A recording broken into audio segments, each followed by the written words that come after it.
Hello student, SP coaching centre में आप लोग का स्वागत है। आज आप लोग को पढ़ाने वाले हैं एक इलेक्ट्रॉन वोल्ट किसे कहते हैं। एक इलेक्ट्रॉन वोल्ट में कितना जूल होता है। एक इलेक्ट्रॉन वोल्ट इक्वल टू होता है 1.6 इंटू 10⁻⁻19 जूल। वो कैसे आता है, ई की वी वैल्यू 1.6 इंटू 10⁻⁻19 गुलाम होता है, लेकिन वो जूल में कैसे कन्वर्ट होता है आज आप लोग बताएंगे। बहुत सारे बच्चे 11th और 12th में पढ़ते हैं, उनको पता ही नहीं होता है कि ई की वैल्यू कभी गुलाम में रख दिया जाता है और उसी ई की वैल्यू कैसे आ जाता है एक electron volt equal to 1.6 into 10⁻⁻19 joule में कैसे आ जाता है।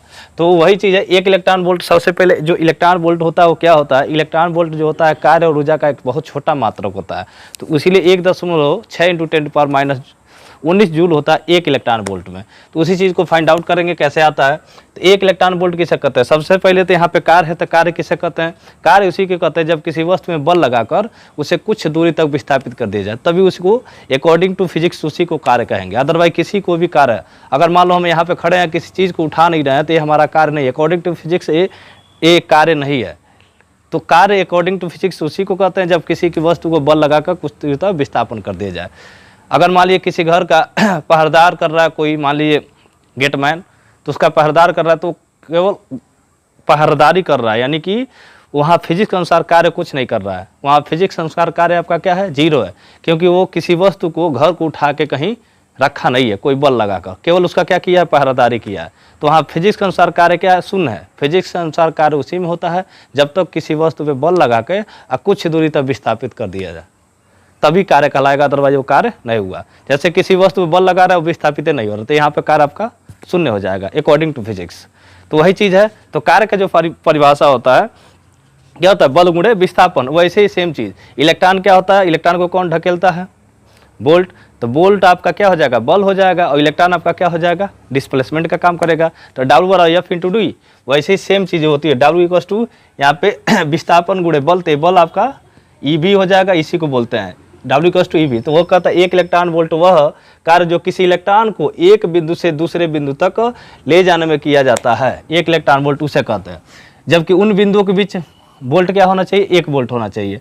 EB कार्य अथवा ऊर्जा का एक बहुत छोटा क्या है, इलेक्ट्रॉन वोल्ट कार्य ऊर्जा का क्या है, एक बहुत छोटा मात्रक है। इसीलिए हम W का फार्मूला क्या बना, W/F × D।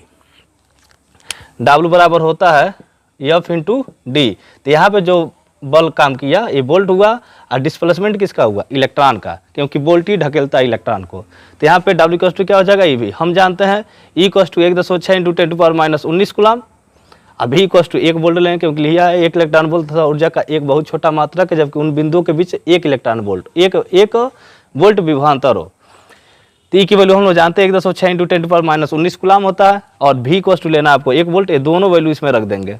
तो रखेंगे तो क्या आपको मिलेगा, W इक्वल टू 1.6 इंटू 10⁻⁻19 इसका मात्रक गुलाम इंटू वोल्ट का क्या हुआ, 1 वोल्ट इसमें रखेंगे। तो अब बताइए 1.6 में इसका नंबर में गुणा करेंगे, तो 1.6 इंटू 10⁻⁻19 गुणे 1 गुलाम इंटू वोल्ट। और गुलाम इंटू वोल्ट क्या होता है, 1 जूल के बराबर होता है। अभी देखिए फार्मूले से W बराबर क्या होता है, V इंटू Q, फार्मूला वैद्युत ऊर्जा का जो सूत्र लिखवाए थे। तो इसका क्या होता है, वोल्ट, और इसका क्या होता है, गुलाम, और इस कार्य का मात्रा क्या होता है, जूल होता है। इसीलिए 1 वोल्ट गुणे 1 गुलाम को हम क्या कह सकते हैं, 1 जूल का कह सकते हैं। वो इसीलिए 1 गुलाम गुणे 1 वोल्ट को हम क्या किस में बदल दिए, 1 जूल में बदल लिए। तो यहाँ पे इसीलिए तो W का क्या हो जाएगा, W किसका मात्रक है, जो इलेक्ट्रॉन वोल्ट है किसका, कार्य और ऊर्जा का बहुत छोटा मात्रक है। तो यहाँ पे W का मात्रक किस में कन्वर्ट हो गया, 1 इलेक्ट्रॉन वोल्ट में। अर्थात 1 electron volt equal to 1.6 into 10⁻⁻19 joule. यानी कि अगर मान लीजिए इलेक्ट्रॉन वोल्ट में दिया हो, 5 इलेक्ट्रॉन वोल्ट दिया हो, तो उसको अगर जूल में बदलना है तो 5 गुणे 1.6 इंटू 10⁻�19 से मल्टीप्लाई करेंगे, तब जाके वो जूल में कन्वर्ट होगा। जैसे मान लीजिए 6 इलेक्ट्रॉन वोल्ट दिया हो, तो इसको पूछे कि जूल में बताइए, तो कैसे बदलेंगे, 6 गुणे 1.6, क्योंकि 1 इलेक्ट्रॉन वोल्ट इक्वल टू कितना होता है, 1.6 इंटू 10⁻⁻19 जूल। तो 16 के आपका क्या हो जाएगा, 9.6 इंटू 10⁻⁻19 अब जूल में बदलेगा। तो यानी इलेक्ट्रॉन वोल्ट को अगर जूल में बदलना है तो 1.6 इंटू 10⁻⁻19 से मल्टीप्लाई करिए। अगर जूल को इलेक्ट्रॉन वोल्ट में करना है तो आपको डिवाइड करना पड़ेगा। जैसे मीटर को सेंटीमीटर बदलते हैं तो 100 से मल्टीप्लाई, और सेंटीमीटर को मीटर बदलते हैं 100 से डिवाइड। तो वही चीज़ है। तो 1 जूल इक्वल टू 1 बटा क्या हो जाएगा, 1.6 इंटू 10⁻⁻19 इलेक्ट्रॉन वोल्ट होगा। अब उसके बाद हम लोग पढ़ेंगे विद्युत धारा का उष्मीय या तापीय प्रवाह, heating effect of electric current. Heating effect of electric current क्या होता है आज आप लोग को पढ़ाने वाले हैं। सो प्लीज ध्यान से देखिएगा heating effect of electric current क्या होता है, यानी जब किसी तार में वैद्युत धारा प्रवाहित होती है, जब किसी भी तार में वैद्युत धारा प्रवाहित होगा तो तार क्या होगा, ऑब्वियसली गर्म होगा। तो सेम उसी प्रकार है, जब किसी तार में वैद्युत धारा प्रवाहित की जाती है तो तार क्या हो जाता है, गर्म हो जाता है। तो इसे ही वैद्युत धारा का क्या कहते हैं, ऊष्मीय प्रभाव या तापीय प्रभाव कहते हैं। यानी ऊष्मा माने क्या होता है, हीट, हीटिंग करंट ऑफ, यहाँ लिखा heating effect of electric current. तो ऊष्मा का जो स्पेलिंग होता है वो क्या होता है, हीट होता है। तो हीटिंग कर लिखेंगे तो उसका पहला लेटर आएगा एच, यानी ऊष्मा को किससे डिनोट करेंगे, एच से। अब हम लोग सब लोग जानते हैं, कोई भी जो भी पैकेजिंग फूड होता है, चॉकलेट आता है, बिस्किट आता है, चिप्स आता है, उसमें देखिए कैलोरी लिखा रहता है, CAL लिखा रहता है। अगर CAL लिखा है तो कैलोरी है, और KCAL लिखा है तो किलो कैलोरी है। तो एक कैलोरी में कितना जूल आपको मिलता है, तो आपको यहाँ पे बताएंगे।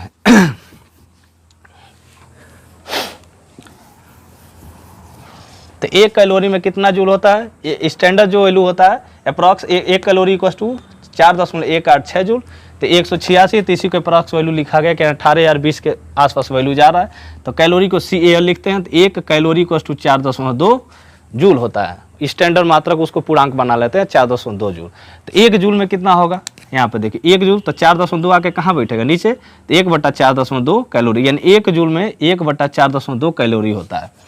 अब बताइए तो आप देखेंगे ध्यान से, मात्रा ये जूल किसका मात्रक है, दो यहाँ लिख सकते हैं आप, दोनों पक्षों में किससे मल्टीप्लाई कर सकते हैं, दोनों पक्षों में W से गुणा करने पर, ऐसे लिख सकते हैं, करने पर। यानी सारे जो इसको जूल का मात्रक को इसे ऑब्वियसली जानते हैं आप लोग, कितना होता है, W होता है। तो 1 जूल क्या हो गया, W में गुणे 1 जूल बराबर यहाँ W गुणे 1/4.2 कैलोरी। तो यह हो जाएगा W का नाम W, तो ये क्या हो जाएगा, W का नाम W, और नीचे क्या होगा 4.2 कैलोरी। ये हो गया। अब ध्यान से देखेंगे, किसी भी वस्तु में जब कार्य करते हैं तो कार्य किस में बदल जाता है, ऊष्मा में। ये सब एनर्जी एक दूसरे में ट्रांसफर होते रहते हैं। तो एनर्जी एक जगह इकट्ठा नहीं होती है, वो सब एक दूसरे से अदर चीज़ों में क्या होती है, ट्रांसफर होती रहती है। अब जैसे मान लीजिए इसी हाथ को हम गर्म कर रहे हैं, ये हाथ को फोर्स इनटू डिस्प्लेसमेंट कर रहे हैं, बल लगा के इसका डिस्प्लेसमेंट करते, यही जो हमारा किया गया कार्य किस में कन्वर्ट हो रहा है, ऊष्मा में। आपका हाथ गर्म होगा तो यानी W किस में बदल गया, हीट में। आपका हाथ गर्म करेगा, ऊष्मा देगा। इसको टच करके देखिएगा, इसीलिए तो ठंडी में कई लोग ऐसे रगड़ते रहते हैं ताकि हाथ क्या हो जाए, गर्म हो जाए। तो किया गया कार्य किस में बदल गया, ऊष्मा में, यानी W किस में बदल गया, हीट में। तो इसलिए W की जगह हम किसको लिख सकते हैं, H में। W को क्या लिख सकते हैं, H। तो W अपान ये फार्मूला बनेगा 4.2 कैलोरी। ये आपका हीट का फार्मूला बन गया, H equal to W upon 4.2 calorie. अब एक चीज़ और जान लीजिए, एक कैलोरी में 4.2 जूल होता है। तो 1 किलो कैलोरी में कितना होता है, उसी में 10⁻³ से मल्टीप्लाई कर लेंगे तो आपको 1 किलो कैलोरी में पता चल जाएगा। अब बताइए, ध्यान से कल फार्मूला आप लोगों को प्रूफ करवाए थे, W के 3 formula, W equal to VIT, W equal to I² RT, उसके बाद W equal to R² T upon क्या लिखवाए थे I²। कल जो फार्मूला था आपका W equal to V² T upon R था। W के 3 फार्मूले थे, जो आपका इक्वेशन बनाएंगे, इक्वेशन अगर इसको 1 बना लेते हैं तो W के 3 फार्मूले थे, कल बनाए थे। पहला था W इक्वल टू किससे है, V गुणे Q। यहाँ से साइड में देखेंगे तो W इक्वल टू, यहाँ से Q इक्वल टू IT रखेंगे तो VIT बनेगा। ये पहला W का फार्मूला था। तो अगर इसमें रख देते हैं, ये तीनों W का फार्मूला इसमें रखेंगे बारी बारी से, तो सारा फार्मूला किस में बदल जाएगा, कभी कभी कार्य में बदल जाता है। तो यानी ऊष्मा का जो सूत्र बनेगा किसके, वैद्युत ऊर्जा के सूत्र में विभवांतर और धारा के पदों में बन जाएगा। फिर से एक और W का फार्मूला लिखवाए थे, W इक्वल टू एक और था I² RT, ये भी था, और सबका मात्रक लिखवाए थे जूल। ये कैसे आया था आप लोग को बताए थे। जितने भी ओम का नियम है उस फार्मूले में रख दीजिए, आपको तुरंत मिलता रहेगा। एक और फार्मूला था W equal to I², formula वो क्या था, V² T अपान नीचे क्या था, R था। ये W के 3 फार्मूले हैं। तो W किस में कन्वर्ट होगा, हीट में। तो आपका हीट का फार्मूला भी 3 फॉर्म में पाया जाएगा। कौन कौन, पहला तो यहाँ पर रखेंगे W की जगह पे, तो H का फार्मूला आएगा, यहाँ साइड में देखते रहिए।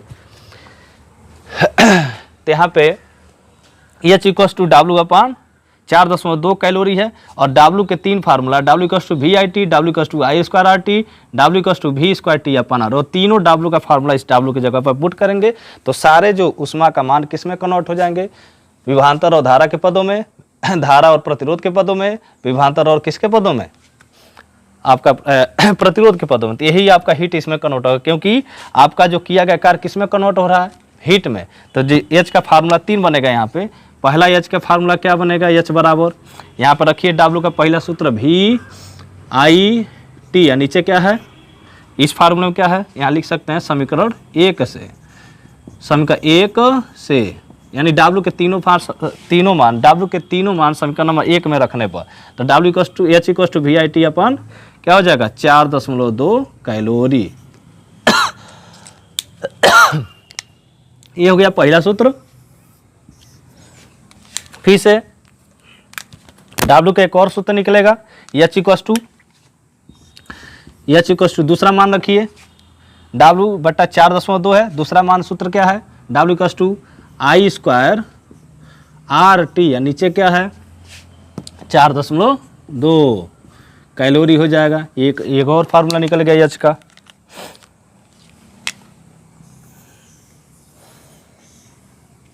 चलो ये उसके बाद फिर से एक और फार्मूला H का निकलेगा।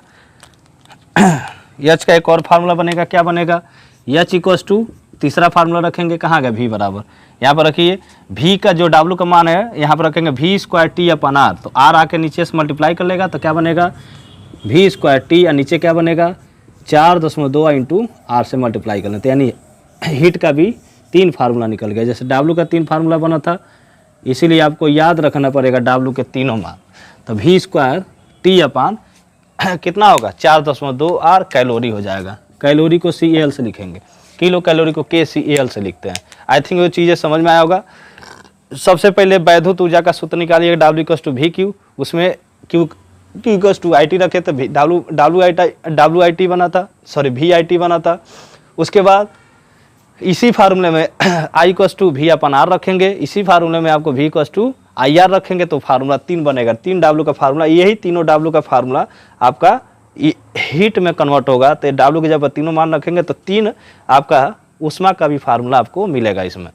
तो हीटर उटर पे सवाल पूछ देता है, तो अगर ये चीज़ें समझ में आया होगा, 1 कैलोरी में कितना, ऐसे कोई नहीं बताया होगा।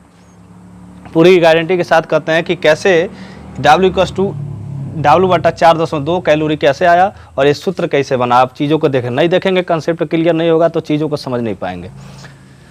तो अगर ये समझ गए होंगे तो 1 कैलोरी भी लिख सकते हैं। 1 कैलोरी में 4.86 जूल, तो 1 कैलोरी को टू कितना होता है 4.186 जूल होता है। तो 1 किलो कैलोरी में कितना हो, CAL में 4.186 गुणे 10⁻³ जूल होता है। 1 किलो कैलोरी में 4.186 जूल होता है। ये चीज़ आई थिंक आप लोग को समझ में आया होगा। तो सो प्लीज़ चीज़ों को ध्यान से देखेंगे, नहीं समझ में आए तो ज़रूर पूछिएगा, ताकि वो चीज़ों को हम देख सके कि समझ में आया कि बच्चों को नहीं आया। तो चीज़ों को पूरा पॉइंट वाइज बताया गया और इस पर सवाल भी आने वाले हैं। बोर्ड पे बहुत सारे मोस्ट इंपॉर्टेंट क्वेश्चन पूछ देते हैं हीटर पे, चाहे उष्मा से रिलेटेड इसी इन सब फार्मूले से पूछता रहता है। तो चीज़ें आप लोग को समझ में आया होगा, नहीं समझ में आया तो चीज़ों को देखते रहिए ताकि समझ में आ जाए। Thank you for watching my video. So please video में बने रहिए और चैनल पर नए हो तो चैनल को ज़रूर सब्सक्राइब करें ताकि आने वाली वीडियो आप तक पहुंच सके। धन्यवाद। विद्युत चैप्टर का मोस्ट इंपॉर्टेंट टॉपिक वैद्युत शक्ति। आइए पढ़ते हैं इसको क्या कहते हैं, वैद्युत शक्ति क्या होता है, वैद्युत शक्ति का फार्मूला क्या होता है, वैद्युत शक्ति का मात्रक क्या होता है, और मात्रक जान लेंगे तो उसे प्रतिरोध और विभवांतर के पदों में उसका फार्मूला क्या होता है, प्रतिरोध और धारा के पदों में फार्मूला उसका क्या होता है वैद्युत शक्ति का। सो प्लीज़ वीडियो में बने रहिए ताकि आज आगे आने वाली चीज़ आपको समझ में आ सके। सो प्लीज़ आइए स्टार्ट करते हैं। तो आपका हेडिंग आप लोग देख रहे होंगे कि वैद्युत सामर्थ्य, वैद्युत सामर्थ्य अथवा वैद्युत शक्ति। वैद्युत सामर्थ्य और वैद्युत शक्ति दोनों एक ही चीज़ है। इसको बोलते हैं electric potential and electric power. तो दोनों का मतलब है कि सामर्थ्य मतलब कितनी शक्ति है आपके अंदर, पोटेंशियल आपका कितना है काम करने का, चाहे कोई भी चीज़ करने का, और पावर मतलब जनवे करते हैं। जिसके पास पावर है उसके पास पैसा है, जिसके पास पैसा है उसके पास पावर है। तो ये आपको पावर और पैसा कब मिलेगा, जब आप समय के अनुसार सही काम करेंगे। समय के अनुसार गलत काम करेंगे तो पावर और पैसा दोनों आप पे नहीं आ पाएगा, और सही समय और के अनुसार आप सही काम करेंगे तो पावर और पैसा दोनों आपके पास रहेगा अवेलेबल। सो प्लीज़ आप लोग इस चीज़ को जरूर सीखेंगे और फिजिक्स से तो बहुत सारा चीज़ रिलेट करके हम अपने जीवन को सीख सकते हैं ताकि वो चीज़ें आपको समझ में आ सके। तो आइए स्टार्ट करते हैं। वैद्युत सामर्थ्य अथवा वैद्युत शक्ति, electric potential and electric power किसे कहते हैं? किसी वैद्युत परिपथ में वैद्युत ऊर्जा के व्यय होने की दर को हम क्या कहते हैं? वैद्युत शक्ति कहते हैं। किसी वैद्युत परिपथ में वैद्युत ऊर्जा जो व्यय होती है या खर्च होती है उसी को हम क्या कहते हैं? वैद्युत शक्ति होती है। जैसे समय के अनुसार जो भी आप काम कर रहे तो शक्ति आपका खर्च हो रहा होगा, उसके बदले आखिर इनपुट करेंगे तभी तो उसका आउटपुट मिलेगा। जैसा अभी हम पढ़ा रहे हैं तो इनपुट कर रहे हैं अपने अंदर नॉलेज, तो उसी के थ्रू आउटपुट मिलेगा, स्टेटस बदलेगा। तो सेम उसी प्रकार वैद्युत ऊर्जा के व्यय होने की दर को हम क्या कहते हैं? वैद्युत शक्ति होती है। किसी भी वैद्युत परिपथ में वैद्युत ऊर्जा के व्यय होने की दर को हम क्या कहते हैं? वैद्युत शक्ति कहते हैं। तो अर्थात वैद्युत शक्ति इक्वल्स टू क्या होता है? ऊर्जा बटा समय, या P इक्वल्स टू आपका हो जाएगा आपका शक्ति इक्वल्स टू कार्य बटा समय भी होता है। तो शक्ति आपकी तभी ग्रोथ कर पाएगी जब आप कार्य कर पाएंगे। तो वैद्युत शक्ति ऊर्जा ही हमारा क्या होता है? ऊर्जा किसे कहते हैं? कार्य करने की क्षमता को ऊर्जा कहते हैं। तो आपका कार्य ऊर्जा की क्या है? माप है। तो यही ऊर्जा चाहे कार्य लिखिए चाहे ऊर्जा लिखिए, तो ऊर्जा बटा क्या हो जाएगा? समय। तो वैद्युत शक्ति को P से डिनोट करेंगे, ऊर्जा को P से ऐसे E से डिनोट करते हैं। E और P दोनों आपस में बराबर होंगे क्योंकि ऊर्जा का जो मानक होता है वो क्या होता है? कार्य होता है। इसीलिए यहाँ पे ऊर्जा के जगह पे क्या रखा गया? और दोनों का मात्रक भी सेम होता है। ऊर्जा का भी मात्रक आपका जूल होता है, कार्य का मात्रक भी आपका जूल होता है। इसलिए ऊर्जा बटा समय वो क्या हो जाएगा? W/T, P equals to W/T। तो यहाँ से कार्य का भी सूत्र निकाल सकते हैं आप। W इक्वल्स टू क्या हो जाएगा? PT। अगर आपके पास पोटेंशियल है और समय है तो आप काम कर पाएंगे, चाहे किसी से काम निकलवा पाएंगे। आपके पास शक्ति है और समय है, दोनों है, दोनों का मल्टीप्लिकेशन ही आपका क्या कहलाता है? वर्क डन कहलाता है। तो ये चीज़ इसका मात्रक क्या हो जाएगा?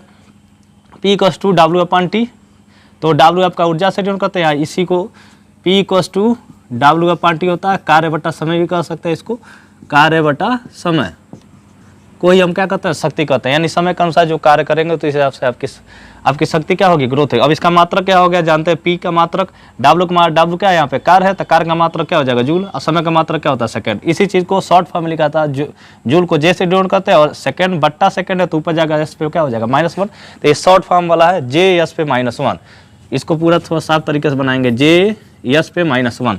अब इसी को 1 जूल प्रति 1 सेकंड को हम क्या कहते हैं? 1 वाट का। जैसे 1 न्यूटन किसे कहते हैं? किसी भी पिंड में 1 kg के पिंड में 1 मीटर प्रति सेकंड स्क्वायर का त्वरण उत्पन्न कर दे तो 1 न्यूटन के बराबर होता है। सेम उसी प्रकार 1 वाट किसे कहते हैं?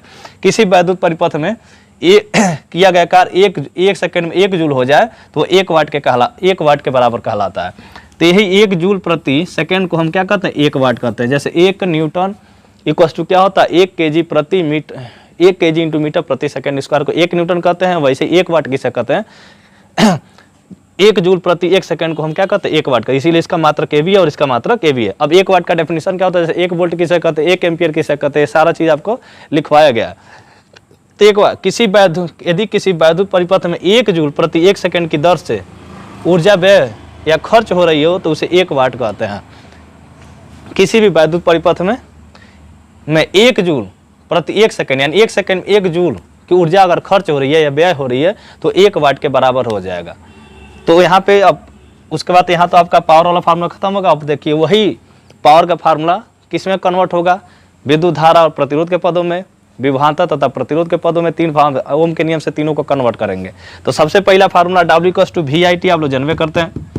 आप लोग पीछे वाले वीडियो में आप लोग जाकर थोड़ा स्किप करके देख लीजिए, वहाँ W इक्वल्स टू VIT आया था।